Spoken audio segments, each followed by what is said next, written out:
আজকে বানাবো কাঁচা আম দিয়ে দুর্দান্ত একটি টক ঝাল মিষ্টি আমের আচার রেসিপি। বাজারে এখনও কাঁচা আম পাওয়া যাচ্ছে, তাই কিন্তু এই সুযোগ হাতছাড়া করবেন না। অবশ্যই কিন্তু রেসিপিটা সেভ করে রাখুন, যাতে চট করে আপনাদের বানাতে সুবিধা হয়। যাদের কাছে এই রেসিপি কঠিন বলে মনে হয়, আজকের রেসিপি তাদের জন্য। ভীষণ সিম্পল এবং সহজ একটি রেসিপি। প্রথমে কাঁচা আমগুলোকে ভালো করে ধুয়ে কেটে নিয়েছি, আর এইভাবে কিন্তু আমি একটি কুলোর মধ্যে নিয়ে ভালো করে কিন্তু প্রত্যেকটির মধ্যে ভালোভাবে নুন আর হলুদ আমি মাখিয়ে নিয়েছি। এরপর এইগুলোকে আমি রোদ্দুরে শুকাবো, একদিন মতন আমি শুকিয়ে নিয়েছি।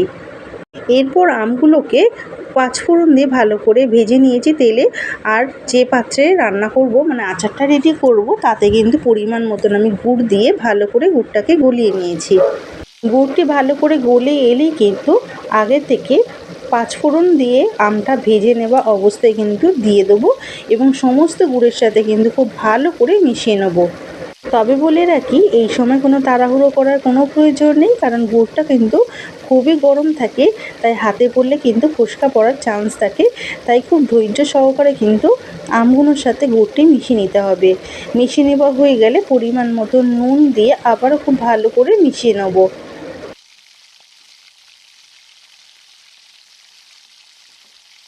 খুব ভালোভাবে মিশিয়ে নেওয়া যখন এইভাবে হয়ে যাবে, ঢাকনা চাপা দিয়ে মিনিট 2 মতন রান্না করে নেব, যাতে গুড়টি খুব ভালো করে মজে যায় আর আমগুলো একটু সেদ্ধ হয়ে যায়। আর এখানে দেখতেই পাচ্ছেন গুড়টি কিন্তু ভালোই করে চ্যাটচ্যাটে ভাবও হয়েছে, আর কালারটা কিন্তু বেশ ভালোভাবে চেঞ্জ হয়েছে। আর এখানে আমি মশলা গুঁড়ো করে রেখেছি, আগের থেকে মশলাটা গুঁড়ো করে রাখা ছিল, আর এই মশলাটা কিন্তু আমি পুরোটাই দিয়ে দেবো। আর এই মশলার কারণে কিন্তু ঝাল ঝাল ভাবটা আসবে, এবং সুন্দর একটি টেস্ট এবং ফ্লেভারটাও কিন্তু বেশ ভালোই আসবে। আর এখানে আচারি মশলায় আমি কী মশলা ব্যবহার করেছি জানতে হলে অবশ্যই কিন্তু আমাকে কমেন্ট করে জানাবেন, তাতে আমি কিন্তু কমেন্টের মাধ্যমে আপনাদেরকে জানিয়ে দেবো। এখানে কিন্তু আমার টক ঝাল মিষ্টি আচার একদমই রেডি হয়ে গেছে। এরপর এটাকে আমি ঠান্ডা হতে দেবো। ঢাকনা চাপা দিয়ে কিছুক্ষণ রেখে দিয়েছিলাম, এখানে আমার ঠান্ডাও হয়ে গেছে, বেশ ভালো করে কিন্তু জিনিসটি মজে গেছে।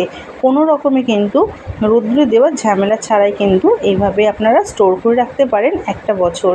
আমি একটু কাঁচের শিশি নিয়ে নিয়েছি, এর মধ্যে সমস্ত আচার আমি দিয়ে নিয়েছি।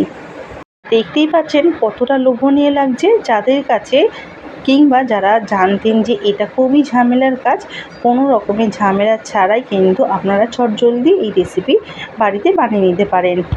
আশা করি আমের রেসিপিটি দেখে আপনাদের খুব বেশি কঠিন বলে মনে হলো না। তাই কিন্তু আপনারা আম থাকতে থাকতে, মানে কাঁচা আম থাকতে থাকতে কিন্তু অবশ্যই এই আচার বাড়িতে বানিয়ে কিন্তু সংরক্ষণ করতে পারেন 1 বছর কিংবা 1 বছরের বেশি। ফিরছি নেক্সট কোনো ভিডিও নিয়ে, ততক্ষণে ভালো খান, ভালো থাকুন, টাটা।